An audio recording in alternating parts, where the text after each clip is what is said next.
Hello, my name is Reeves, and I'm going to be discussing Abraham Maslow and his holistic dynamic theory in relation to Stephen King.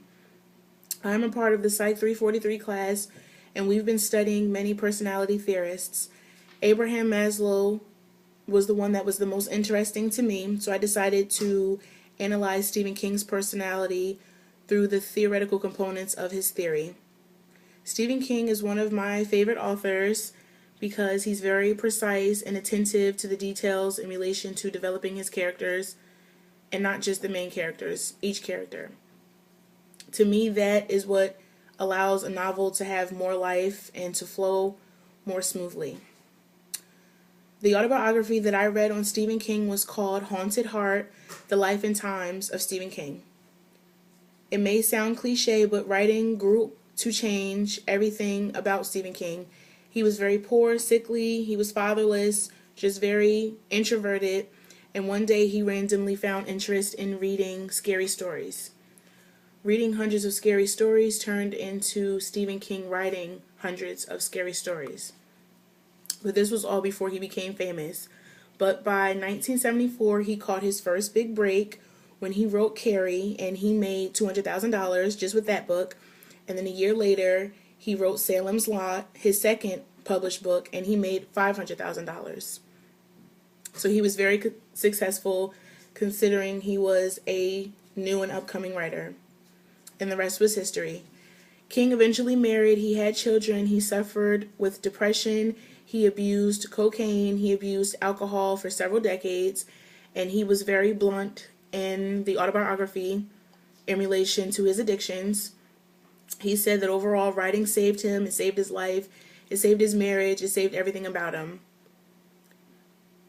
In the paper, we had to include 10 subscripts that showed a correlation between the person's behavior and the concepts from a theory that we chose. So I'm going to explain subscripts 2 and subscripts 3. Of Maslow's holistic dynamic theory, my focus was on the hierarchy of needs. As I stated before, that's the progression that an individual will go through according to Maslow. These needs are the following: physiological, safety, love and belongingness, and esteem.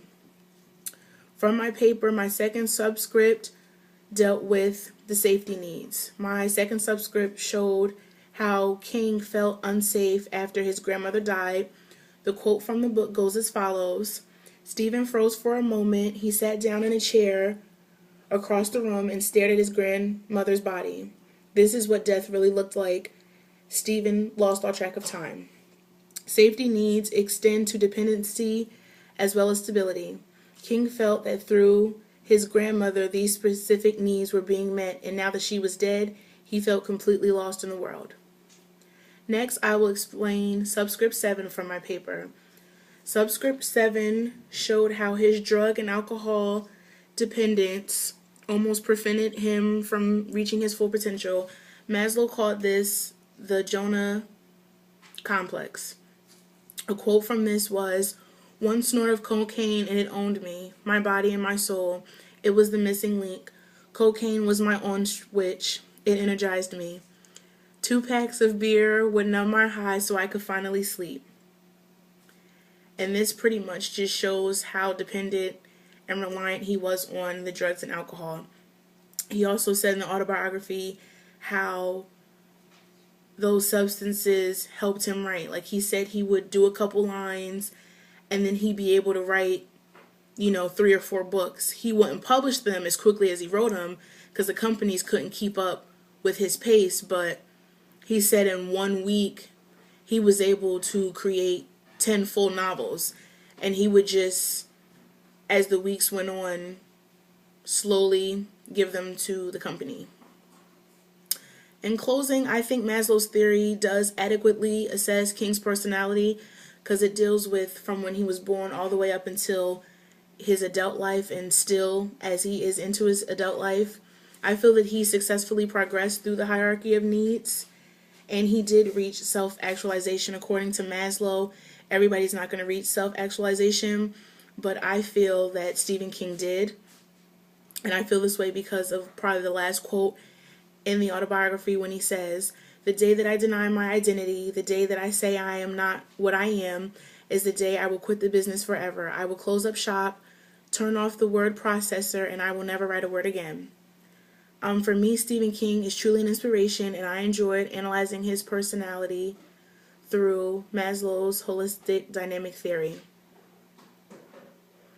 This paper was very interesting to write because I kind of felt like I had to really make decisions. Did he really progress successfully through the physiological needs? You know, what if he would have got a divorce with his wife? Would that have set him back in terms of the love needs? And when, you know, he had hatred towards his children, you know, was that jeopardizing his, you know, safety needs? And for me, writing was like the fusion that kind of got him through Maslow's hierarchy of needs. So that was pretty cool. So that's all I have to say. Thank you. Bye.